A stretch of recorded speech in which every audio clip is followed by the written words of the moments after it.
Hallelujah, price lord. ಕರ್ತನಾದ ಯೇಸು ಕ್ರಿಸ್ತನ ನಾಮದಲ್ಲಿ ನನ್ನೆಲ್ಲ ಸಹೋದರ ಸಹೋದರಿಯರನ್ನು ವಂದಿಸ್ತೇವೆ.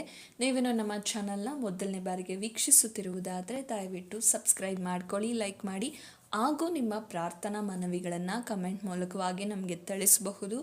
ಮತ್ತು ನಿಮಗೆ ಕೌನ್ಸಿಲಿಂಗ್ ಬೇಕಾದಲ್ಲಿ ಕೆಳಗೆ ಕೊಟ್ಟಿರುವಂಥ ವಾಟ್ಸಪ್ ನಂಬರನ್ನು ಸಂಪರ್ಕಿಸಬಹುದಾಗಿದೆ. ಹಾಗೆ ನೀವು ನಾರ್ಮಲ್ ಕಾಲ್ ಕೂಡ ಮಾಡಬಹುದಾಗಿದೆ. ಹಾಗೂ ನಮ್ಮ ಪ್ರಾರ್ಥನೆಗಳಿಗೆ ಪ್ರತಿದಿನ ನಡೆಯುವಂತಹ ಪ್ರಾರ್ಥನಾ ಕೂಟಗಳಿಗೆ ಜಾಯ್ನ್ ಆಗಬೇಕಾದಲ್ಲಿ ಹಾಗೂ ಮಂಗಳವಾರ ನಡೆಯುವಂಥ ಕುಟುಂಬ ಪ್ರಾರ್ಥನೆಗೆ ನೀವು ಭಾಗವಹಿಸಬೇಕಾದಲ್ಲಿ ಕೆಳಗೆ ಕೊಟ್ಟಿರುವಂಥ ವಾಟ್ಸಪ್ ಗ್ರೂಪ್ಗಳನ್ನು ಸಂಪರ್ಕಿಸಬಹುದಾಗಿದೆ. ಕೆಲವು ದಿವಸಗಳಿಂದ ವಿಡಿಯೋವನ್ನು ಅಪ್ಲೋಡ್ ಮಾಡಲಿಕ್ಕೆ ಸಾಧ್ಯವಾಗಿಲ್ಲ, ಕಾರಣಾಂತರಗಳಿಂದ. ಕಾರಣ ಏನೆಂದು ಡಿಸೆಂಬರ್ 21ನೇ ತಾರೀಕಿನಂದು ನಾನು ನಿಮ್ಮ ಮುಂದೆ ತಿಳಿಸಲು ಇಚ್ಛಿಸುತ್ತೇನೆ. ದಯಮಾಡಿ ನಮಗಾಗಿ ನೀವೆಲ್ಲರೂ ಪ್ರಾರ್ಥನೆ ಮಾಡಿರಿ ಎಂದು ನಾನು ನಿಮ್ಮಲ್ಲಿ ಕೇಳಿಕೊಳ್ತೇನೆ. ಹಾಗೂ ಇನ್ನು ಮುಂದೆ ಕಂಟಿನ್ಯೂಸ್ ಆಗಿ ಇದರಲ್ಲಿ ವಿಡಿಯೋಗಳು ಬರ್ತಾ ಹೋಗ್ತದೆ. ನೀವು ದೇವರ ವಾಕ್ಯವನ್ನು ಕೇಳಿ ದೇವರ ಆಶೀರ್ವಾದವನ್ನು ಹೊಂದಿಕೊಳ್ಳಿರಿ. ಇಂದಿನ ನಮ್ಮ ಸಂದೇಶ ಭಾಗ ಯಾವುದಾಗಿದೆ ಅಂದರೆ, ನಮ್ಮ ಜೀವಿತದಲ್ಲಿ ಇರುವಂತಹ ಸಂತೋಷವನ್ನು ಕದ್ದುಕೊಳ್ಳುವಂತಹ 4 ಸಂಗತಿಗಳ ಕುರಿತಾಗಿ ನಾವಿವತ್ತು ಧ್ಯಾನಿಸಲಿದ್ದೇವೆ. ದೇವಜನರ ಜೀವಿತದಲ್ಲಿ ಸಂತೋಷವನ್ನು ಕದ್ದುಕೊಳ್ಳುವಂತಹ 4 ವಿಷಯಗಳನ್ನು ನಾವು ಧ್ಯಾನಿಸೋಣ. ಈ ಸಂದೇಶವನ್ನು ಪ್ರಾರಂಭಿಸುವುದಕ್ಕಿಂತ ಮುಂಚೆ ಒಂದು ಚಿಕ್ಕ ಪ್ರಾರ್ಥನೆಯನ್ನು ಮಾಡಿಕೊಳ್ಳೋಣ. ಪರಿಶುದ್ಧನೂ ಅತ್ಯುನ್ನತನೂ ಆಗಿರುವ ತಂದೆಯಾದ ದೇವರೇ, ನಿಮ್ಮ ನಾಮಕ್ಕೆ ಸ್ತುತಿ ಸ್ತೋತ್ರ ಉಂಟಾಗಲಿ. ಕೊಟ್ಟಂತ ಸುಂದರವಾದ ಸಮಯಕ್ಕಾಗಿ ಸ್ತೋತ್ರ ಸಲ್ಲಿಸ್ತೇವೆ. ಈ ಸಂದೇಶವನ್ನು ಮಾತನಾಡುವುದು ನಾನಲ್ಲ, ನನ್ನ ಸ್ವಂತ ಬುದ್ಧಿ ಜ್ಞಾನದಿಂದಲ್ಲ, ಪರಿಶುದ್ಧಾತ್ಮನೇ ನೀವು ಮಾತನಾಡಿ ಒಬ್ಬೊಬ್ಬರನ್ನ ದೇವರೇ ಬಲಪಡಿಸಬೇಕಾಗಿ ಪ್ರಾರ್ಥಿಸ್ತೇವೆ. ನನ್ನ ಮರೆಮಾಚಿ ನೀವು ಪ್ರಕಟವಾಗಬೇಕಾಗಿ ಯೇಸುವಿನ ನಾಮದಲ್ಲಿ ಬೇಡಿಕೊಳ್ತೇನೆ ತಂದೆಯೇ, ಆಮೇನ್ ಆಮೇನ್. ಮೊದಲನೇದಾಗಿ ನಾವು ಒಂದು ವಚನವನ್ನು ಓದಿಕೊಳ್ಳೋಣ. 1 ಥೆಸಲೋನಿಕದವರಿಗೆ ಬರೆದ ಪತ್ರಿಕೆ 5ನೇ ಅಧ್ಯಾಯ 16ನೇ ವಚನದಲ್ಲಿ ಹೀಗೆ ಬರೆಯಲ್ಪಟ್ಟಿದೆ, ಯಾವಾಗಲೂ ಕರ್ತನಲ್ಲಿ ಸಂತೋಷಿಸಿರಿ ಎಂದು ಇಲ್ಲಿ ವಾಕ್ಯ ಭಾಗವು ನಮಗೆ ತಿಳಿಯಪಡಿಸುವಂಥದ್ದಾಗಿದೆ. ಹಾಗಾದರೆ ದೇವ ಜನರಾಗಿರುವಂಥ ನಾವುಗಳು ಯಾವಾಗಲೂ ಕರ್ತನಲ್ಲಿ ಸಂತೋಷಿಸಬೇಕು. ಫಿಲಿಪ್ಪದವರಿಗೆ ಬರೆದ ಪತ್ರಿಕೆ 4ನೇ ಅಧ್ಯಾಯ 4ನೇ ವಚನದಲ್ಲೂ ಸಹ ಸಂತೋಷದ ಕುರಿತಾಗಿ ಬರೆಯಲ್ಪಟ್ಟಿರುವುದನ್ನು ನಾವು ಕಾಣಲ್ಪಡ್ತೇವೆ.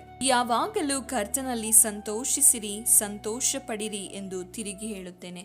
ಹಾಗಾದ್ರೆ ದೇವ ಜನರಾಗಿರುವಂತಹ ಯೇಸು ಕ್ರಿಸ್ತನನ್ನ ಸ್ವಂತ ರಕ್ಷಕನಾಗಿ ಅಂಗೀಕರಿಸಿಕೊಂಡಂಥವರನ್ನ ದೇವ ಜನರು ಎಂದು ಕರೆಯಲ್ಪಡ್ತಾರೆ. ದೇವ ಜನರಾಗಿರುವಂಥ ನಮ್ಮ ಜೀವಿತದಲ್ಲಿ ಯಾವಾಗಲೂ ಸಂತೋಷ ಇರಬೇಕು. ಆ ಸಂತೋಷ ನಾವು ಯಾವಾಗಲೂ ಕರ್ತನಲ್ಲಿ ಸಂತೋಷ ಉಳ್ಳವರಾಗಿರಬೇಕೆಂದು ಯೇಸುಸ್ವಾಮಿ ಬಯಸುವಂಥವರಾಗಿದ್ದಾರೆ. ಆದರೆ ನಮ್ಮ ಜೀವಿತದಲ್ಲಿ ಇಂದು ಸಂತೋಷವನ್ನ ಕದ್ದುಕೊಳ್ಳುವಂತಹ ದುಷ್ಟನೊಬ್ಬನಿದ್ದಾನೆ. ಅದಕ್ಕೆ ಯೋಹಾನನು ಬರೆದ ಸುವಾರ್ತೆ 10ನೇ ಅಧ್ಯಾಯ 10ನೇ ವಚನದಲ್ಲಿ ಹೀಗೆ ಬರೆಯಲ್ಪಟ್ಟಿದೆ, ಕಳ್ಳನು ಕದ್ದುಕೊಳ್ಳುವುದಕ್ಕೂ ಕೊಯ್ಯುವುದಕ್ಕೂ ಹಾಳು ಮಾಡುವುದಕ್ಕೂ ಬರುತ್ತಾನೆ ಹೊರತು ಮತ್ಯಾವುದಕ್ಕೂ ಬರುವುದಿಲ್ಲ. ದೇವರ ವಾಕ್ಯ ಹೇಳ್ತಾ ಇದೆ, ಈ ಕಳ್ಳನು ಯಾರ ಕುರಿತಾಗಿ ಮಾತನಾಡಲ್ಪಡ್ತಾ ಇದೆ ಅಂದರೆ ಸೈತಾನನ ಕುರಿತಾಗಿ. ಸೈತಾನನು ನಮ್ಮ ಜೀವಿತದಲ್ಲಿ ಕದ್ದುಕೊಳ್ಳುವಂಥದ್ದು, ಕೊಯ್ಯುವಂಥದ್ದು ಬರೀ ನಮ್ಮ ಆಶೀರ್ವಾದ ಮಾತ್ರ ಅಲ್ಲ, ಲೌಕಿಕವಾದ ವಿಚಾರಗಳನ್ನು ಮಾತ್ರ ಅಲ್ಲ, ನಮ್ಮ ಜೀವಿತದಲ್ಲಿ ಇರುವಂತಹ ಸಮಾಧಾನವನ್ನ, ಸಂತೋಷವನ್ನ ನಾಶಪಡಿಸಬೇಕು, ಹಾಳು ಮಾಡಬೇಕೆಂದೇ ಸೈತಾನನು ಹೊಂಚು ಹಾಕುವವನಾಗಿದ್ದಾನೆ. ಕಳ್ಳನೇನ್ ಮಾಡ್ತಾನೆ, ಮೊದಲು ಒಂದು ಮನೆಯನ್ನ ಅವನು ಹೊಕ್ಕಿ ಕಳ್ಳತನ ಮಾಡಬೇಕಂದ್ರೆ ಮೊದಲು ಅವನು ಹೊಂಚು ಹಾಕ್ತಾನೆ. ಹೊಂಚು ಹಾಕಿದ ನಂತರ ಆ ಮನೆಯನ್ನ ನಾಶ ಮಾಡಲು, ಆ ಮನೆಯಲ್ಲಿ ಇರುವಂಥದ್ದನ್ನೆಲ್ಲ ಕೊಯ್ಯುವುದಕ್ಕೆ, ಹಾಳು ಮಾಡುವುದಕ್ಕೆ ಏನ್ ಮಾಡ್ತಾನೆ, ಕಳ್ಳನು ಹೋಗುವುದನ್ನು ನಾವು ನೋಡ್ತೇವೆ. ಹಾಗಾದ್ರೆ ಸೈತಾನನು ನಮ್ಮ ಜೀವಿತದಲ್ಲಿ ಮುಖ್ಯವಾಗಿ ಹಾಳು ಮಾಡಬೇಕು, ಕೊಯ್ಯಬೇಕು, ನಾಶಪಡಿಸಬೇಕೆಂದು ಹೊಂಚು ಹಾಕ್ತಾ ಇರುವಂಥದ್ದು ಯಾವ ವಿಷಯ ಅಂದರೆ ಸಂತೋಷವಾಗಿದೆ. ಸಂತೋಷ ನಮ್ಮ ಜೀವಿತದಲ್ಲಿ ಇಲ್ಲದೇ ಇದ್ರೆ ನಾವು ಏನನ್ನ ಕೂಡ ಮಾಡಲಿಕ್ಕೆ ಸಾಧ್ಯ ಇಲ್ಲ. ಪ್ರಾರ್ಥನೆ ಮಾಡಲಿಕ್ಕೆ ಸಾಧ್ಯ ಇಲ್ಲ, ಸಮಾಧಾನವಾಗಿರ್ಲಿಕ್ಕೆ ಸಾಧ್ಯವಿಲ್ಲ. ಹಾಗೆ ನೋಡುವುದಾದರೆ ಕುಟುಂಬದಲ್ಲಿ ಯಾಕೆ ನನಗೆ ಜೀವಿತ, ಎಷ್ಟೋ ಜನ ಈ ಸಂತೋಷವಿಲ್ಲದೆ, ಕರ್ತನಲ್ಲಿ ಸಂತೋಷವಿಲ್ಲದೆ ಎಷ್ಟೋ ಜನರು ನಮ್ಮ ಜೀವಿತವನ್ನ ಕಳೆದುಕೊಂಡಿರುವುದನ್ನು ನಾವು ನೋಡ್ತೇವೆ. ಹಾಗಾದರೆ ಸೈತಾನನು ನಮ್ಮ ಜೀವಿತದಲ್ಲಿ ಸಂತೋಷವನ್ನ ಕದ್ದುಕೊಂಡು ನಾಶಪಡಿಸಲಿಕ್ಕೆ ಕಾರಣ ಏನು ಎಂದು ನೋಡುವುದಾದರೆ ನಾವೇ ಆಗಿದ್ದೇವೆ. ನಮ್ಮಲ್ಲಿರುವಂಥ ಅನೇಕ ಸಂಗತಿಗಳು, ನಾವು ಅನೇಕ ಸಮಯದಲ್ಲಿ ಸೈತಾನನಿಗೆ ಅವಕಾಶ ಕೊಡುವುದರಿಂದಲೇ ನಮ್ಮ ಜೀವಿತದಲ್ಲಿ ಅವನು ನಮ್ಮ ಸಂತೋಷವನ್ನು ಕದ್ದುಕೊಳ್ಳುವಂಥವನಾಗಿದ್ದಾನೆ. ಉದಾಹರಣೆಯಾಗಿ ನೋಡುವುದಾದರೆ, ಆಕಾಶದಲ್ಲಿ ಅಕ್ಕಿ ಪಕ್ಷಿಗಳು ಹಾರಾಡುವಂಥದ್ದಾಗಿದೆ. ಆ ಹಾರಾಡುವಂಥದ್ದನ್ನು ಯಾರೂ ಕೂಡ ತಡಿಲಿಕ್ಕೆ ಸಾಧ್ಯ ಇಲ್ಲ. ಆದರೆ ಆ ಅಕ್ಕಿ ಪಕ್ಷಿಗಳು ಬಂದು ನಮ್ಮ ಮೇಲೆ ಗೂಡನ್ನು ಕಟ್ಟುವಂತಹ ಅವಕಾಶವನ್ನು ನಾವು ಮಾಡಿಕೊಡಬಾರದು. ಅದೇ ರೀತಿಯಾಗಿ ಸೈತಾನನಿಗೆ ಯೇಸು ಕ್ರಿಸ್ತನು ಬರುವ ತನಕ ಈ ಲೋಕದಲ್ಲಿ ಆಳ್ವಿಕೆ ಮಾಡಲು ಅವನಿಗೆ ಈ ಲೋಕವು ಕೊಡಲ್ಪಟ್ಟಿದೆ. ಈ ಲೋಕದಲ್ಲಿ ಅವನ ಆಳ್ವಿಕೆಯನ್ನ ನಿಲ್ಲಿಸಬೇಕೆಂದರೆ ಕರ್ತನಾದ ಯೇಸು ಕ್ರಿಸ್ತನು ಬಂದ ನಂತರವೇ ಅವನ ಆಳ್ವಿಕೆ ಎಲ್ಲ ಸಂಪೂರ್ಣವಾಗಿ ನಾಶವಾಗುವಂಥದ್ದಾಗಿದೆ. ಯೇಸು ಕ್ರಿಸ್ತನು ಇಲ್ಲಿ ತನ್ನ ರಾಜ್ಯವನ್ನು ಸ್ಥಾಪಿಸುವಾಗ ಅವನ ಆಳ್ವಿಕೆ ಸಂಪೂರ್ಣವಾಗಿ ನಾಶವಾಗುವಂಥದ್ದಾಗಿದೆ. ಅಲ್ಲಿಯವರೆಗೂ ಸೈತಾನನ ಆಳ್ವಿಕೆ ಈ ಭೂಮಿಯಲ್ಲಿ ಇದ್ದೇ ಇರ್ತದೆ. ಆದರೆ ನಾವು ನಮ್ಮ ಜೀವಿತದಲ್ಲಿ ಸೈತಾನನ ಆಳ್ವಿಕೆಗೆ ಅಥವಾ ಸೈತಾನನ ಕೈಗೆ ನಮ್ಮ ಸಂತೋಷವನ್ನು ಕದ್ದುಕೊಳ್ಳುವಂತೆ, ನಾಶ ಮಾಡುವಂತೆ ಅವಕಾಶವನ್ನು ಮಾಡಿಕೊಡಬಾರದು. ನಮ್ಮ ವೈಯಕ್ತಿಕ ಜೀವಿತದಲ್ಲಾಗಿರಬಹುದು, ನಮ್ಮ ಕುಟುಂಬ ಜೀವಿತದಲ್ಲಾಗಿರಬಹುದು, ನಮ್ಮ ಕೆಲಸದ ವಿಚಾರದಲ್ಲಿ, ನಮ್ಮ ಆತ್ಮಿಕ ವಿಚಾರದಲ್ಲಾಗಿರಬಹುದು, ಯಾವ ವಿಚಾರದಲ್ಲೂ ಕೂಡ ಸೈತಾನನಿಗೆ ನಾವು ನಮ್ಮ ಜೀವಿತದಲ್ಲಿರುವಂಥ ಸಂತೋಷವನ್ನು, ಸಮಾಧಾನವನ್ನು ಕದ್ದುಕೊಳ್ಳಿಕ್ಕೆ ಅವಕಾಶ ಮಾಡಿಕೊಡಬಾರದು. ಆದರೆ ಅನೇಕ ಸಮಯದಲ್ಲಿ ನಮ್ಮ ಜೀವಿತದಲ್ಲಿ ಬರುವಂಥ ಹೋರಾಟಗಳು, ಪ್ರಯಾಸಗಳು, ಕಷ್ಟಗಳನ್ನು ನೋಡುವಾಗ ನಾವೇನು ಮಾಡ್ತೇವೆ? ಸೈತಾನನಿಗೆ ಅವಕಾಶಗಳನ್ನು ನಾವೇ ಮಾಡಿಕೊಟ್ಟು ಬಿಡ್ತೇವೆ. ನಮ್ಮ ಜೀವಿತದಲ್ಲಿ ಕಷ್ಟ ಅನ್ನುವಂಥದ್ದು ಎಲ್ಲರಿಗೂ ಕೂಡ ಬರುವಂಥದ್ದಾಗಿದೆ. ಯಾಕೆಂದರೆ ನಾವು ಈ ಕೆಟ್ಟ ಲೋಕದಲ್ಲಿ, ಪಾಪ ಲೋಕದಲ್ಲಿ, ಮರಣ ತುಂಬಿದ ಲೋಕದಲ್ಲಿ ನಾವು ಜೀವಿಸ್ತಾ ಇದ್ದೇವೆ. ಮರಣ ಎಲ್ಲಿ ಇರ್ತದೋ ಅಲ್ಲಿ ವೇದನೆ, ದುಃಖ, ಪ್ರಯಾಸ ಖಂಡಿತವಾಗಿ ಇರುವಂಥದ್ದಾಗಿದೆ. ಮನುಷ್ಯನ ಎಲ್ಲ ಜೀವಿತದಲ್ಲಿ ನೋಡುವಾಗ ಹಣ ಇರುವವರಿಗೆ ಒಂದು ಸಮಸ್ಯೆ, ಹಣ ಇಲ್ಲದವರಿಗೆ ಇನ್ನೊಂದು ಸಮಸ್ಯೆ ಇರ್ತದೆ. ಸಮಸ್ಯೆ ಇಲ್ಲದ ಜೀವಿತವಿಲ್ಲ. ಆದರೆ ಸಮಸ್ಯೆಗಳ ಮಧ್ಯದಲ್ಲೂ ಕರ್ತನಲ್ಲಿ ಯಾವಾಗಲೂ ಸಂತೋಷವಾಗಿರಬೇಕೆಂದು ಪೌಲನು ಫಿಲಿಪ್ಪದವರಿಗೆ ಬರೆಯುವಂತಹ ಸಮಯದಲ್ಲಿ ಹೇಳ್ತಾ ಇದ್ದಾನೆ. ಈ ಸಮಯದಲ್ಲಿ ಪೌಲನ ಜೀವಿತದಲ್ಲಿ ನಾವು ನೋಡುವುದಾದರೆ ಅವನ ಜೀವಿತದಲ್ಲಿ ಸೆರೆಮನೆಯಲ್ಲಿದ್ದಾನೆ. ಅವನ ಜೀವಿತದಲ್ಲಿ ನೋಡುವುದಾದರೆ ಕಷ್ಟ, ವೇದನೆಗಳು, ಅನೇಕ ಕಡೆಯಲ್ಲಿ ಸುವಾರ್ತೆಗಳನ್ನು ಸಾರುವಾಗ ಚಾಟಿ ಏಟುಗಳನ್ನು ತಿಂದಿದ್ದಾನೆ, ಹೊಡೆತಗಳನ್ನು ತಿಂದಿದ್ದಾನೆ. ಅಂಥ ಸಮಯದಲ್ಲೂ ಕೂಡ ತನ್ನ ಜೀವಿತದಲ್ಲಿ ಏನಿಲ್ಲದೇ ಇದ್ರೂ ಕೂಡ ಅವನು ಹೇಳ್ತಾ ಇದ್ದಾನೆ, ಯಾವಾಗಲೂ ನೀವು ಕರ್ತನಲ್ಲಿ ಸಂತೋಷಿಸಬೇಕು. ನಾನು ತಿರುಗಿ ಹೇಳ್ತಾ ಇದ್ದೇನೆ, ನೀವು ಕರ್ತನಲ್ಲಿ ಸಂತೋಷಿಸಿರಿ. ನಮ್ಮ ಜೀವಿತದಲ್ಲಿ ನಾವು ಯಾವಾಗ ಸಂತೋಷವಾಗಿರ್ತೇವೆ ಎಂದು ನಾವು ನೆನೆಸ್ಕೊಳ್ತೇವೆ ಅಂದರೆ, ನಮಗೆ ತುಂಬ ದುಡ್ಡಿರುವಾಗ, ನಮ್ಮ ಅವಶ್ಯಕತೆಗಳೆಲ್ಲ ಪೂರೈಸುವಾಗ, ನಾವು ಬಯಸಿದ್ದು ನಮಗೆ ಸಿಕ್ಕುವಾಗ ನಮಗೆ ಸಂತೋಷವಾಗಿರಲಿಕ್ಕೆ ಸಾಧ್ಯ ಎಂದು ನಾವು ಬಯಸ್ತೇವೆ. ಆದರೆ ಕರ್ತನಲ್ಲಿರುವಂಥ ಸಂತೋಷ ಅದು ಪರಿಪೂರ್ಣವಾದ ಸಂತೋಷವಾಗಿದೆ. ಅಲ್ಲಿ ಯಾವುದೇ ವಿಧವಾದ ದೋಷ ಇರೋದಿಲ್ಲ. ಅಲ್ಲಿ ಯಾವುದೇ ವಿಧವಾದಂತಹ ಖಾಲಿ ಇರುವಂಥದ್ದಿಲ್ಲ, ಶೂನ್ಯತೆ ಇರುವಂಥದ್ದಲ್ಲ, ಸಮಾಧಾನದಿಂದ ಇರುವಂಥದ್ದಾಗಿದೆ. ಕರ್ತನ ಸಂತೋಷ ನಮ್ಮಲ್ಲಿ ಇರುವುದಾದರೆ ಎಂಥ ಸಮಸ್ಯೆ, ಹೋರಾಟ, ವೇದನೆಗಳು ಬಂದರೂ ಕೂಡ ನಮ್ಮ ಜೀವಿತದಲ್ಲಿರುವಂತಹ ಸಂತೋಷವನ್ನು ಕದ್ದುಕೊಳ್ಳಿಕ್ಕೆ ಸಾಧ್ಯವಿಲ್ಲ. ಆದರೆ ಸೈತಾನನಿಗೆ ಕದ್ದುಕೊಳ್ಳಿಕ್ಕೆ ನಾವೇ ಅವಕಾಶಗಳನ್ನು ಮಾಡಿಕೊಳ್ತಾ ಇದ್ದೇವೆ. ಹೇಗೆ ಅಂದರೆ, ಮೊದಲನೇದಾಗಿ ನೋಡುವುದಾದರೆ ಸಮಸ್ಯೆಗಳು ಬರುವಾಗ ಚಿಂತೆಯಲ್ಲಿ ಮುಳುಗಿ ಹೋಗುವಂಥದ್ದು. ಯೇಸುಸ್ವಾಮಿ ಚಿಂತೆಯ ಕುರಿತಾಗಿ ನಮಗೆ ಅನೇಕ ಸಮಯದಲ್ಲಿ ಹೇಳಿದ್ದಾರೆ, ನಾಳಿನ ಕುರಿತಾಗಿ ನೀವು ಚಿಂತೆ ಮಾಡಬೇಡಿ. ನಮ್ಮ ಜೀವಿತದಲ್ಲಿ ನಾವು ಯಾವಾಗಲೂ ನಾಳಿನ ಕುರಿತಾಗಿರುವಂಥ ಚಿಂತೆಗಳು, ಭವಿಷ್ಯದ ಕುರಿತಾಗಿರುವಂಥ ಚಿಂತೆಗಳು, ನಮ್ಮಲ್ಲಿರುವಂತಹ ಚಿಂತೆಗಳೇ ನಮ್ಮನ್ನ ಜೀವಿತದಲ್ಲಿರುವಂಥ ಸಂತೋಷವನ್ನ ಹಾಳು ಮಾಡುವಂಥದ್ದಾಗಿದೆ. ಅದಕ್ಕೆ ಮತ್ತಾಯನು ಬರೆದ ಸುವಾರ್ತೆ 6ನೇ ಅಧ್ಯಾಯ 34ನೇ ವಚನದಲ್ಲಿ ಯೇಸುಸ್ವಾಮಿ ಸ್ಪಷ್ಟವಾಗಿ ನಮಗೆ ತಿಳಿಯಪಡಿಸಿದ್ದಾರೆ. ಆದುದರಿಂದ ನಾಳಿನ ವಿಷಯವಾಗಿ ಚಿಂತೆ ಮಾಡಬೇಡಿರಿ, ನಾಳಿನ ದಿನವು ತನ್ನದನ್ನು ತಾನೇ ಚಿಂತಿಸಿಕೊಳ್ಳುವುದು, ಆ ಹೊತ್ತಿನ ಕಾಟ ಆ ಹೊತ್ತಿಗೆ ಸಾಕು. ದೇವರ ವಾಕ್ಯ ಹೇಳ್ತಾ ಇದೆ, ಆ ಹೊತ್ತಿನ ಕಾಟ ಆ ಹೊತ್ತಿಗೆ ಸಾಕು. ಹಾಗಾದರೆ ನಾವು ಎಂದು ಚಿಂತೆ ಮಾಡುವಂಥದ್ದು ನಮ್ಮ ಸಂತೋಷವನ್ನು ಹಾಳು ಮಾಡುವಂಥದ್ದಾಗಿದೆ. ಚಿಂತೆ ಮಾಡಿ ಮಾಡಿ ನಾವು ಏನನ್ನ ಕೂಡ ಸಾಧಿಸಲು ಸಾಧ್ಯವಿಲ್ಲ.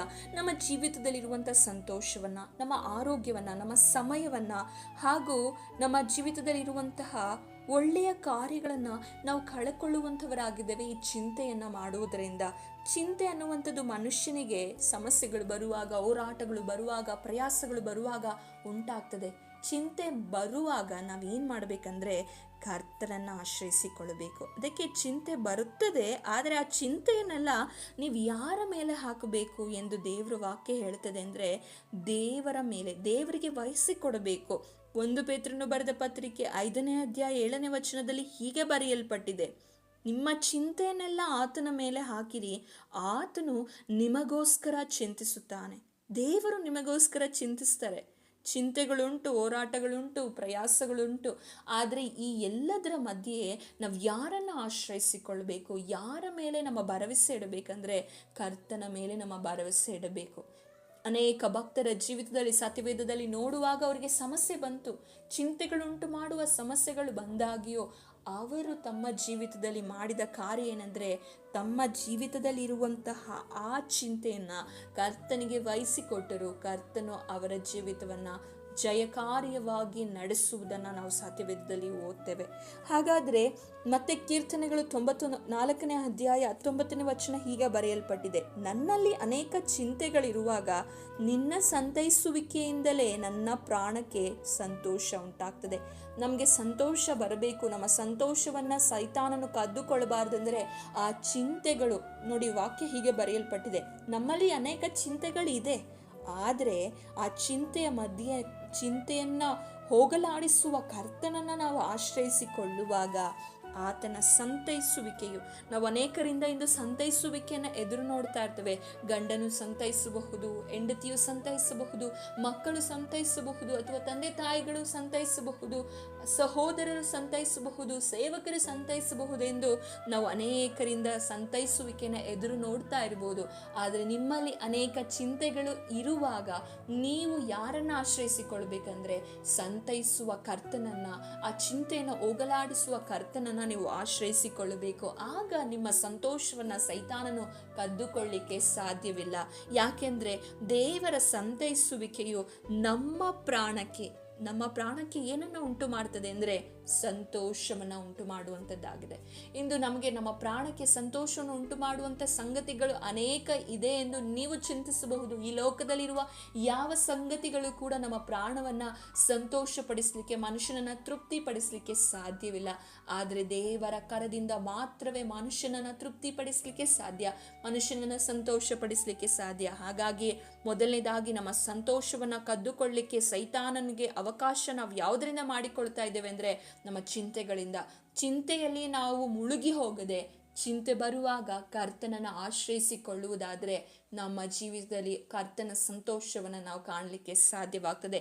ಎರಡನೇದಾಗಿ ನೋಡುವುದಾದರೆ ಇತರರೊಂದಿಗೆ ನಾವು ಹೋಲಿಸಿಕೊಳ್ಳುವಂಥದ್ದು ಮತ್ತು ನಮ್ಮನ್ನು ನಾವು ಹೊಗಳಿಕೊಳ್ಳುವಾಗ ಅಥವಾ ನಮ್ಮನ್ನು ನಾವು ಹೆಚ್ಚಿಸಿಕೊಳ್ಳುವಾಗ ನಾವು ಸೈತಾನನಿಗೆ ನಮ್ಮ ಜೀವಿತದಲ್ಲಿರುವಂತಹ ಸಂತೋಷವನ್ನು ಕದ್ದುಕೊಳ್ಳಿಕ್ಕೆ ನಾವೇ ಅವಕಾಶ ಮಾಡಿಕೊಟ್ಟಂತಾಗ್ತದೆ.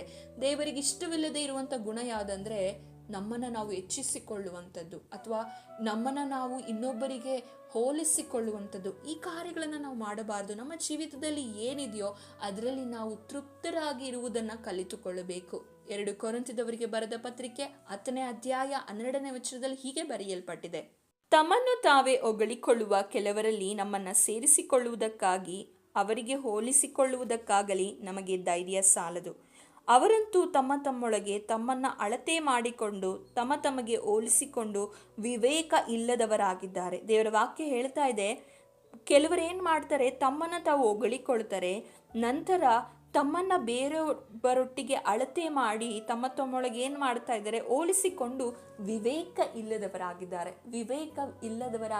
ಎಂದು ಅಂಥವರನ್ನು ದೇವರ ವಾಕ್ಯವು ಕರೆಯಲ್ಪಡುವಂಥದ್ದಾಗಿದೆ. ಹಾಗಾದರೆ ನಾವಿಂದು ವಿವೇಕವುಳ್ಳವರಾಗಿ ನಡ್ಕೊಳ್ತಾ ಇದ್ದೇವಾ? ದೇವರು ನಮಗೇನು ಕೊಟ್ಟಿದ್ದಾರೋ ಆ ಒಂದು ಸ್ಥಿತಿಯಲ್ಲಿ ನಮ್ಮನ್ನು ನಾವು ಹೊಗಳಿಕೊಳ್ಳದೆ ದೇವರನ್ನು ನಾವು ಹೆಚ್ಚಿಸಬೇಕು. ದೇವರನ್ನು ಮಹಿಮೆ ಪಡಿಸ್ತಾ ಇದ್ದೇವಾ?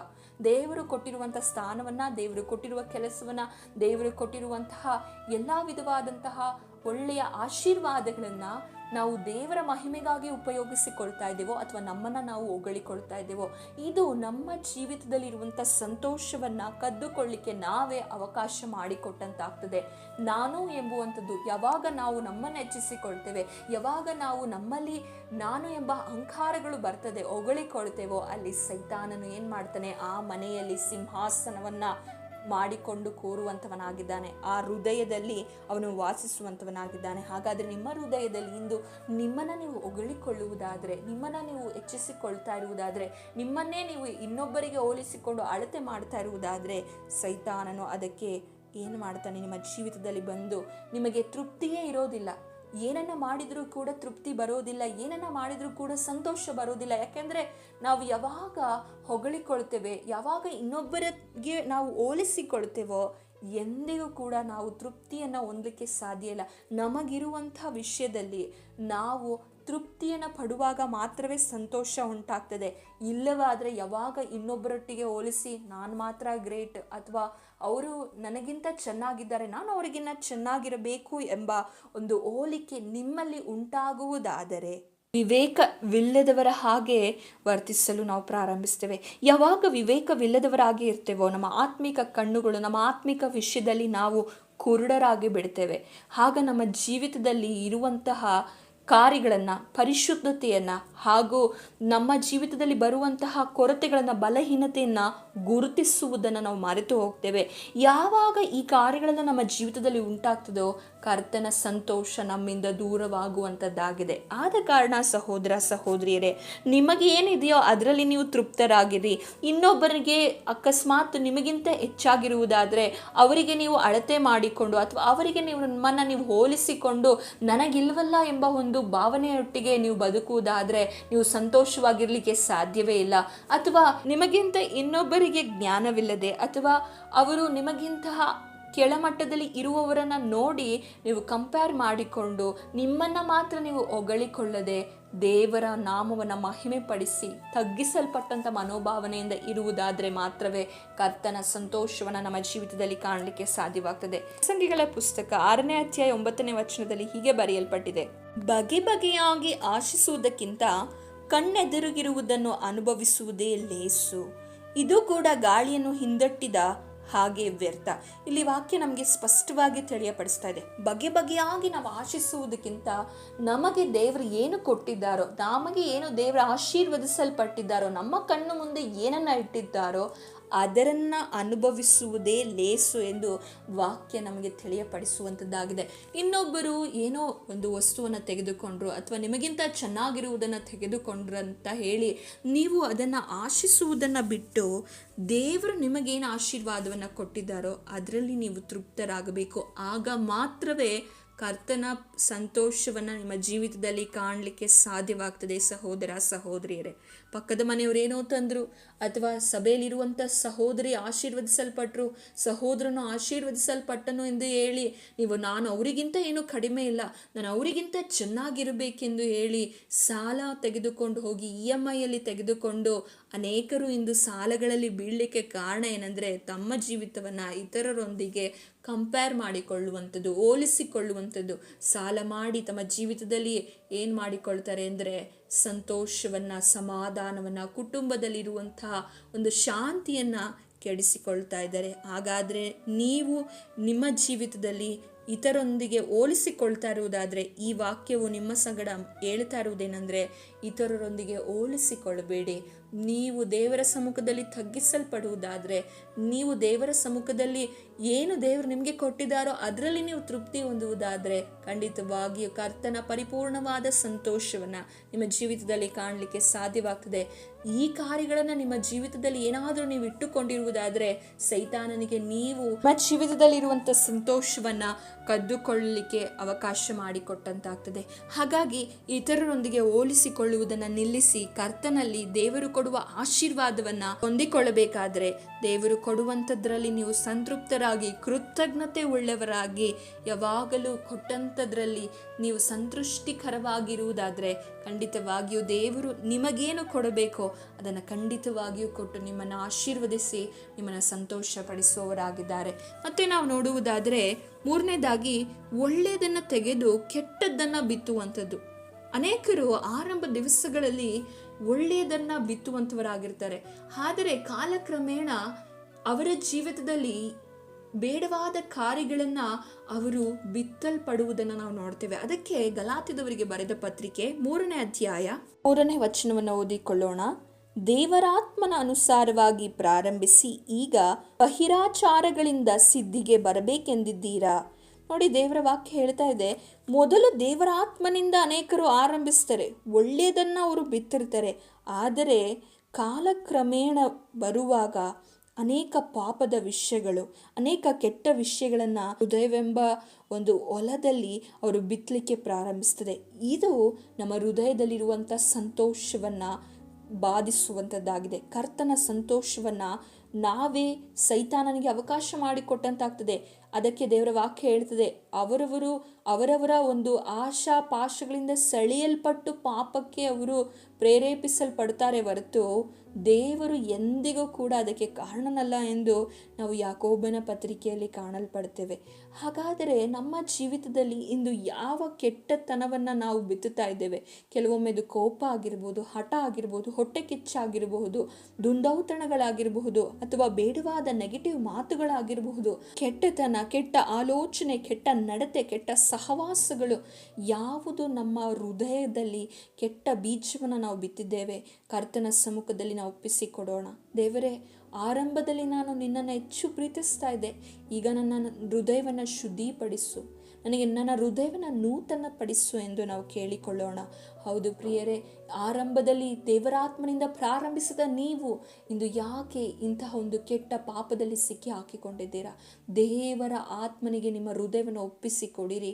ಆತನು ನಿಮ್ಮನ್ನು ಶುದ್ಧಿಪಡಿಸುವ ಆತನಾಗಿದ್ದಾನೆ. ಅದು ಕೆಲವೊಮ್ಮೆ ನಿಮ್ಮ ಕೆಟ್ಟ ಸಂಬಂಧಗಳಾಗಿರಬಹುದು, ಕೆಟ್ಟ ಸಹವಾಸಗಳಾಗಿರ್ಬೋದು, ಕೆಟ್ಟ ವಿಧವಾದಂತಹ ಅಡಿಕ್ಷನ್ ಆಗಿರ್ಬೋದು, ಕುಡುಕುತನ, ಬೇಡವಾದಂತಹ ಒಂದು ಚಟಗಳಾಗಿರ್ಬೋದು. ಇವುಗಳನ್ನು ನಿಮ್ಮ ಮನಸ್ಸಿನಲ್ಲಿ ನೀವು ಬಿತ್ತಿರುವುದಾದರೆ ಇಂದು ದೇವರ ಸಮ್ಮುಖದಲ್ಲಿ ಒಪ್ಪಿಸಿಕೊಡಿರಿ. ನೀವು ಕೆಟ್ಟದ್ದನ್ನು ಬಿತ್ತುವಾಗ ನೀವು ಕೆಟ್ಟದ್ದನ್ನೇ ಕೊಯ್ಬೇಕಾಗ್ತದೆ. ಅದಕ್ಕೆ ಮನುಷ್ಯನು ತಾನೇನು ಬಿತ್ತುತ್ತಾನೋ ಅದನ್ನೇ ಕೊಯ್ತಾನೆ.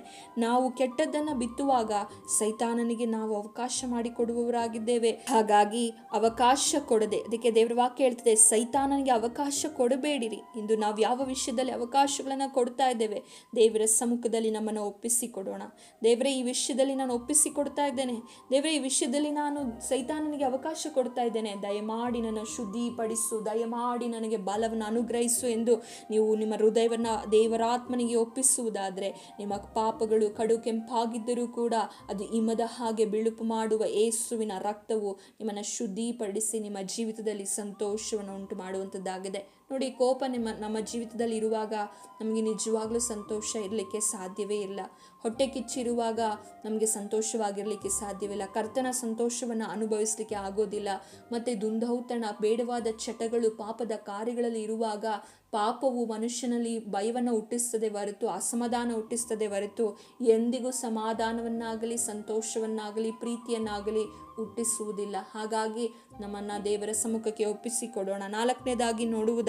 ನಾಲ್ಕನೇದಾಗಿ ಸಮಸ್ಯೆಗಳ ಮೇಲೆ ವಾಸಿಸುವ ಹಾಗೆ ಮಾಡುವಂಥದ್ದಾಗಿದೆ. ಸಮಸ್ಯೆಯಲ್ಲೇ ಇರುವಂಥದ್ದು, ಸಮಸ್ಯೆಯಿಂದ ನಾವು ಬಿಟ್ಟು ಎದ್ದು ಆಚೆ ಬರಲಿಕ್ಕೆ ನಾವು ಮನಸ್ಸು ಮಾಡದೇ ಇರುವಂಥದ್ದು. ಎಷ್ಟೋ ಯವನಸ್ಥರು, ಎಷ್ಟೋ ಸಹೋದರ ಸಹೋದರಿಯರು ತಮ್ಮ ಜೀವಿತದಲ್ಲಿ ನಡೆದಂತಹ ಘಟನೆಗಳನ್ನೇ ನೆನೆಸಿಕೊಂಡು ಇನ್ನೂ ಅದೇ ದುಃಖದಲ್ಲಿ, ಅದೇ ವೇದನೆಯಲ್ಲಿ, ಅದೇ ಸ್ಥಳದಲ್ಲಿ ಇರುವ ಕಾರಣದಿಂದಲೇ ಎಷ್ಟೋ ಜನ ಮಾನಸಿಕವಾಗಿ ಖಿನ್ನತೆಗೆ ಒಳಗಾಗಿದ್ದಾರೆ.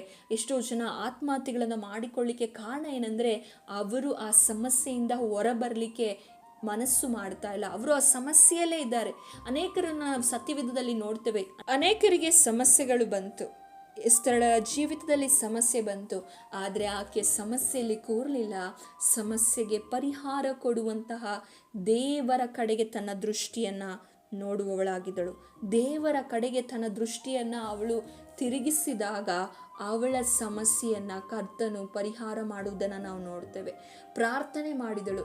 ಸಮಸ್ಯೆಗಳು ಬರುವಾಗ ನಾವು ಸೋತು ಹೋಗಿಬಿಡ್ತೇವೆ, ಚಿಂತೆಗೊಳಗಾಗ್ತೇವೆ. ಹಾಗೆ ಪ್ರಾರ್ಥನೆ ಮಾಡುವುದನ್ನು ನಿಲ್ಲಿಸಿ ಬಿಡ್ತೇವೆ.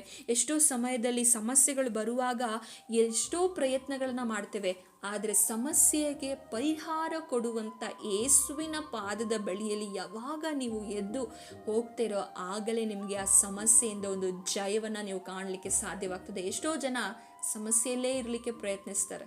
ಸಮಸ್ಯೆಯಲ್ಲೇ ನಾನು ಹಿಡಿದು ಬಿಡ್ತೇನೆ, ನನ್ನ ಜೀವಿತ ಇಷ್ಟೇ ಎಂದು ತೀರ್ಮಾನಿಸಿಕೊಂಡಿರ್ತಾರೆ. ಆದರೆ ನಿಮ್ಮ ಜೀವಿತ ಇಷ್ಟೇ ಅಲ್ಲ. ನಿಮ್ಮ ಜೀವಿತವನ್ನು ಬದಲಾಯಿಸಲು ಯೇಸುವಿನಿಂದ ಸಾಧ್ಯ. ಮನುಷ್ಯನಿಗೆ ಅಸಾಧ್ಯವಾದದ್ದು ದೇವರಿಗೆ ಎಲ್ಲವೂ ಸಾಧ್ಯ ಎಂದು ನೀವು ಈ ಸಮಯದಲ್ಲಿ ನಂಬುವುದಾದರೆ ದೇವರು ನಿಮ್ಮ ಜೀವಿತವನ್ನು ಮಾರ್ಪಡಿಸುವವರಾಗಿದ್ದಾರೆ. 38 ವರ್ಷಗಳ ಕಾಲದಿಂದ ರೋಗಿಯಾಗಿದ್ದ ವ್ಯಕ್ತಿಗೆ ಯೇಸು ಸ್ವಾಮಿ ಹೇಳುವುದೇನೆಂದರೆ, ನಿನ್ನ ಹಾಸಿಗೆಯನ್ನು ಎತ್ತುಕೊಂಡು ನಡೆ ಎಂದು ಯೇಸುಸ್ವಾಮಿ ಹೇಳ್ತಾರೆ. ಅವನನ್ನು ಆ ಜಾಗದಿಂದ ಯೇಸುಸ್ವಾಮಿ ಎಬ್ಬಿಸಿ ಕಳಿಸುವುದನ್ನು ನೋಡ್ತೇವೆ. ಹಾಗೆ ನಿಮ್ಮ ಜೀವಿತದಲ್ಲಿ ನೀವು ಎಲ್ಲಿ ಸಮಸ್ಯೆಯಲ್ಲಿ ಸ್ಟಕ್ ಆಗಿದ್ದೀರಾ, ಯಾವ ಸಮಸ್ಯೆಯಲ್ಲೇ ಕೂತುಕೊಂಡಿದ್ದೀರಾ, ಅದನ್ನೇ ಯೋಚಿಸುತ್ತಾ ಖಿನ್ನತೆಗೊಳಗಾಗಿ, ಡಿಪ್ರೆಷನ್ಗೊಳಗಾಗಿ, ಆಂಗ್ಸೈಟಿಗೊಳಗಾಗಿ, ಸ್ಟ್ರೆಸ್ಸಿಗೊಳಗಾಗಿ, ಮನಸ್ಸಿನಲ್ಲಿ ನೋವುಂಟು ಮಾಡಿಕೊಳ್ಳುತ್ತಾ ಬರೀ ಆಗೋಗಿರುವಂಥ ವಿಚಾರವನ್ನೇ ನೆನೆಸಿಕೊಂಡು ಇರುವ ಸಹೋದರ ಸಹೋದರಿಯೇ, ದೇವರ ಆತ್ಮನು ನಿಮಗೆ ತಿಳಿಸ್ತಾ ಇದ್ದಾರೆ, ಆ ಸಮಸ್ಯೆಯಿಂದ ಎದ್ದು ಕರ್ತನ ಪಾದದಲ್ಲಿ ನೀವು ಕೂರುವುದಾದರೆ ಆ ಸಮಸ್ಯೆಗೆ ಕರ್ತನು ನಿಮಗೆ ಬಿಡುಗಡೆಯನ್ನು ಕೊಡುವ ಆತನಾಗಿದ್ದಾನೆ. ರೂತಳ ಜೀವಿತವನ್ನು ನೋಡ್ತೇವೆ. ರೂತಳ ಜೀವಿತದಲ್ಲಿ ಎಲ್ಲವನ್ನ ಕಳ್ಕೊಂಡಳು. ಆದರೆ ಅವಳು ಮೋವಾಬ್ ದೇಶದಲ್ಲಿಯೇ ಇಳುಕೊಳ್ಳಿಕ್ಕೆ ಅಥವಾ ಇರಲಿಕ್ಕೆ ಅವಳು ಪ್ರಯತ್ನಿಸಲಿಲ್ಲ. ಆ ಸಮಸ್ಯೆ ಉಂಟಾದ ಸ್ಥಳದಲ್ಲಿಯೇ, ಸಮಸ್ಯೆ ಆದಂಥ ಸ್ಥಳವನ್ನು ಬಿಟ್ಟು ತನ್ನ ಅತ್ತೆಯ ಜೊತೆಯಲ್ಲಿ ಹೋಗಲು ಆಕೆ ತೀರ್ಮಾನಿಸಿದಳು. ಸಮಸ್ಯೆ ಎಷ್ಟೇ ತನ್ನ ಜೀವಿತದಲ್ಲಿ ಇದ್ರೂ ಕೂಡ, ಮುಂದೆ ಏನೋ ದಾರಿ ಇಲ್ಲದೆ ಇದ್ರೂ ಕೂಡ ತನ್ನ ಜೀವಿತದಲ್ಲಿ ಒಂದು ತೀರ್ಮಾನವನ್ನು ತೆಗೆದುಕೊಂಡಳು. ತನ್ನ ಸಮಸ್ಯೆಯಿಂದ ಎದ್ದು ಬೇತೇಲಿಗೆ ಬರ್ತಾಳೆ. ಬೇತೇಲಿಗೆ ಬಂದಾಗ ಆಕೆಗೆ ಒಂದು ಹೊಸ ಜೀವಿತವನ್ನು ಕರ್ತನು ರೂಪಿಸಿಕೊಡುವುದನ್ನು ಕಾಣಲ್ಪಡ್ತೇವೆ. ಬರೀ ಹೊಸ ಜೀವಿತ ಮಾತ್ರ ಅಲ್ಲ, ಆಕೆಗೆ ಮದುವೆ ಆಗುವಂಥದ್ದು ಮಾತ್ರ ಅಲ್ಲ, ಕಾನಾನ್ ದೇಶಕ್ಕೆ ಸಾದೃಶ್ಯವಾಗಿರುವ ಪರಲೋಕ ರಾಜ್ಯಕ್ಕೆ ಆಕೆ ಬಾಧ್ಯಸ್ಥಳಾಗ್ತಾಳೆ. ಯೇಸು ಕ್ರಿಸ್ತನ ವಂಶಾವಳಿಯಲ್ಲಿ ಈಕೆಯ ಹೆಸರು ಕೂಡ ಬರುವುದನ್ನು ನಾವು ನೋಡ್ತೇವೆ. ಹಾಗಾದರೆ ಸಮಸ್ಯೆಯ ಮಧ್ಯದಲ್ಲಿ ನಾವು ಎದ್ದು ಕರ್ತನನ್ನು ಆಶ್ರಯಿಸಿಕೊಳ್ಬೇಕು. ಸಮಸ್ಯೆಯಲ್ಲೇ ಕೂರುವುದಾದರೆ ಸೈತಾನನು ನಿಮ್ಮ ಸಂತೋಷವನ್ನು ಕದ್ದುಕೊಳ್ಳಿಕ್ಕೆ ನೀವೇ ಅವಕಾಶ ಮಾಡಿಕೊಟ್ಟಂತಾಗ್ತದೆ. ಆ ಸಮಸ್ಯೆಯಿಂದ ಹೊರಬರ್ರಿ. ಅನೇಕ ಯವನಸ್ಥರು ಎಂದೋ ತಮ್ಮ ಜೀವಿತದಲ್ಲಿ ನಡೆದು ಹೋದಂತಹ ಮೋಸವನ್ನೇ ನೆನೆಸಿಕೊಂಡು, ತಮ್ಮ ಜೀವಿತದಲ್ಲಿ ನಡೆದ ಅನ್ಯಾಯವನ್ನು ನಡೆಸಿಕೊಂಡು ಕೊರುತ್ತಾ ಇರುವ ಸಹೋದರ ಸಹೋದರಿ ಯವನಸ್ಥರೇ, ಯೇಸು ಸ್ವಾಮಿಯನ್ನು ಆಶ್ರಯಿಸಿಕೊಳ್ಳಿರಿ. ಯೇಸು ಸ್ವಾಮಿಯು ನಿಮಗೆ ನೂತನ ಜೀವಿತವನ್ನು ಕೊಡುವ ಆತನಾಗಿದ್ದಾನೆ. ನಿಮ್ಮನ್ನು ನೂತನ ಪಡಿಸಿ ನಿಮ್ಮ ಜೀವಿತವನ್ನು ಕೂಡ ನೂತನವಾಗಿ ಆತನು ಮಾರ್ಪಡಿಸುವ ಆತನಾಗಿದ್ದಾನೆ. ದೇವರ ವಾಕ್ಯದ ಮೂಲಕ ನಿಮ್ಮೆಲ್ಲರನ್ನ ಆಶೀರ್ವದಿಸಲಿ. ಪ್ರಾರ್ಥನೆ ಮಾಡೋಣ. ಪರಿಶುದ್ಧನಾಗಿರುವ ದೇವರೇ, ನಿಮ್ಮ ನಾಮಕ್ಕೆ ಸ್ತೋತ್ರವಾಗಲಿ. ಉತ್ತಮವಾದ ವಾಕ್ಯಗಳೊಟ್ಟಿಗೆ ದೇವರೇ ನಮ್ಮ ಸಂಗಡ ಮಾತನಾಡಿದ್ದೀರಾ. ದೇವರೇ, ಯಾವುದೆಲ್ಲ ವಿಷಯಗಳು ಇಂದು ನಮ್ಮ ಜೀವಿತದಲ್ಲಿ ಇದೆಯೋ ನಿಮ್ಮ ವಾಕ್ಯದ ಮೂಲಕ ನಮ್ಮನ್ನು ಸರಿಪಡಿಸಿಕೊಳ್ಳಲು ಸಹಾಯ ಮಾಡಿರಿ. ನಮಗೆ ಶುದ್ಧ ಹೃದಯವನ್ನು ನಿರ್ಮಿಸಿರಿ. ನೀವು ನಮ್ಮಲ್ಲಿ ವಾಸಿಸಿರಿ. ನಮ್ಮ ಚಿಂತೆನೆಲ್ಲ ನಿಮ್ಮ ಕರದಲ್ಲಿ ಒಪ್ಪಿಸಿಕೊಡುತ್ತೇವೆ. ಇತರರೊಟ್ಟಿಗೆ ಹೋಲಿಸಿಕೊಳ್ಳುವುದನ್ನು ಬಿಟ್ಟು ಕ್ರಿಸ್ತನ ಸ್ವಾರೂಪ್ಯದಲ್ಲಿ ದೇವರೇ, ಕ್ರಿಸ್ತನೊಟ್ಟಿಗೆ ಹೋಲಿಸಿಕೊಳ್ಳುವಂಥ ಮನೋಭಾವನೆಯನ್ನು, ಮನಸ್ಸನ್ನು ನಮಗೆ ಅನುಗ್ರಹಿಸು. ದೇವರೇ, ನಮ್ಮ ಜೀವಿತದಲ್ಲಿ ಯಾವುದೆಲ್ಲ ಕೆಟ್ಟದಿದೆಯೋ, ಕೆಟ್ಟ ಬೀಜಗಳಿದೆಯೋ, ಯೇಸುವಿನ ನಾಮದಲ್ಲ ಬೀಜಗಳನ್ನು ಸಂಪೂರ್ಣವಾಗಿ ನೀವು ನಾಶಪಡಿಸಿರಿ. ಅಪ್ಪ, ನಮ್ಮ ಸಮಸ್ಯೆಯಲ್ಲಿ ಯಾವುದೆಲ್ಲ ಸಮಸ್ಯೆಗಳಲ್ಲಿ ಇಂದು ಅನೇಕರು ಹಾದು ಹೋಗ್ತಾ ಇದ್ದಾರೋ, ಸಮಸ್ಯೆಯಲ್ಲಿಯೇ ಕೂತಿದ್ದಾರೋ ಅಂಥವ್ರನ್ನೆಲ್ಲರನ್ನ ನಿನ್ನ ನಾಮದಲ್ಲಿ ಬಿಡುಗಡೆ ಮಾಡಬೇಕಾಗಿ ಪ್ರಾರ್ಥಿಸ್ತೇವೆ. ಎಲ್ಲ ನಿಮ್ಮ ಕರದಲ್ಲಿ ಒಪ್ಪಿಸಿಕೊಡುತ್ತೆ. ಯೇಸುವಿನ ನಾಮದಲ್ಲಿ ಬೇಡಿಕೊಳ್ತೇನೆ ತಂದೆ. ಆಮೇನ್ ಆಮೇನ್. ದೇವರು ನಿಮ್ಮೆಲ್ಲರನ್ನ ಆಶೀರ್ವದಿಸಲಿ. Thanks for watching. God bless you.